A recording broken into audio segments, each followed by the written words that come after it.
সালাতে দোয়া কবুল হয়। সালাতে দোয়া কবুলের 3 জায়গা।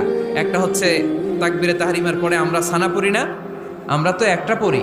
আল্লাহর হাবিব সুন্নাহ এবং নফল নামাজে আরো পড়তেন সানা, ওই দোয়া কবুল হয়। 2 নম্বর জায়গা সালাতে সেজদায় পড়ে দোয়া করলে কবুল হয়। আকরাবু মা ইয়াকুনুল আবদু মির রাব্বিহি ওয়া হুয়া সাজিদ ফাকসিরু ফিহি দুআ। বান্দা যখন সেজদায় লুটিয়ে পড়ে, বান্দা আল্লাহর সবচেয়ে কাছে চলে যায়।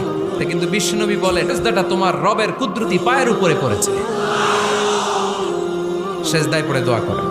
সালাম ফিরানোর আগে বিশ্বনবী দোয়া করতেন, লা ইউসাল্লিমান্না আহাদুকুম হাত্তা ইয়াতাআওয়াযা মিন আরবাআ। আল্লাহর হাবিব বললেন, 4 জিনিস থেকে পানাহানা আছে আমার কোন উম্মত যেন সালাম না ফিরায়। তারা যেন পড়ে, আল্লাহুম্মা ইন্নী আউযু বিকা মিন আযাবিল কবর, আউযু বিকা মিন আযাবি জাহান্নাম, আউযু বিকা মিন ফিতনাতিল মাহইয়া ওয়াল মামাত, আউযু বিকা মিন ফিতনাতিল মাসিহিদ দাজ্জাল।